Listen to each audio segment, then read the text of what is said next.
My wife didn't cheat with a coworker. She cheated with her boss's husband, which sounds like a soap opera, but in Atlanta, where I lived, it happened in the dullest possible way. She worked HR at a mid-sized insurance company, and every December they did Secret Santa, ugly sweaters, potluck chili, that kind of thing. And I only got suspicious because she kept saying the same name over and over. Karen's husband, Karen's husband, Karen's husband, and Karen was her boss. He started appearing in every sentence the way a name only does when someone is working very hard to normalize it. He recommended a mechanic. He had opinions about where to eat. He thought the new management structure was inefficient. And I'd nod and move on, because that's what reasonable people do when they believe they're just imagining something.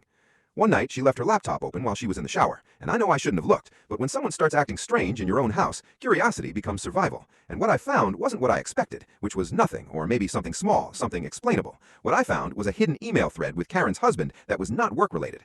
They'd been meeting at hotels near the airport for 6 months. Lunch breaks, conference days, holiday parties where she told me the wine was bad and came home early smelling like someone else's evening.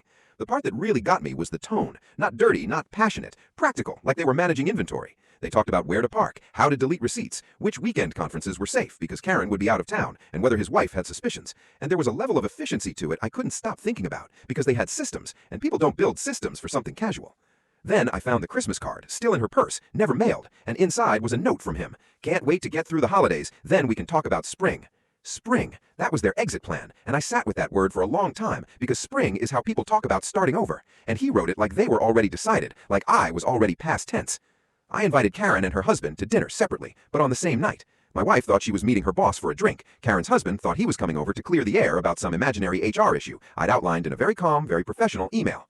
I cooked pasta, set the table, used the nice napkins, the ones my wife bought at an estate sale in Savannah, and said were too good for everyday use, and I decided that night qualified.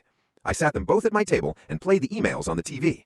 Karen's face was pure shock. Her husband went pale in that particular way that isn't just fear, but the recognition that the story you'd been telling yourself just got corrected in front of witnesses.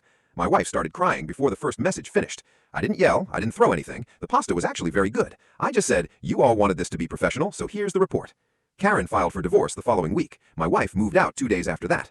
The house felt exactly the same size it always had, which surprised me. I thought it would feel bigger, emptier, wrong somehow. It just felt quiet. Quiet and still mine.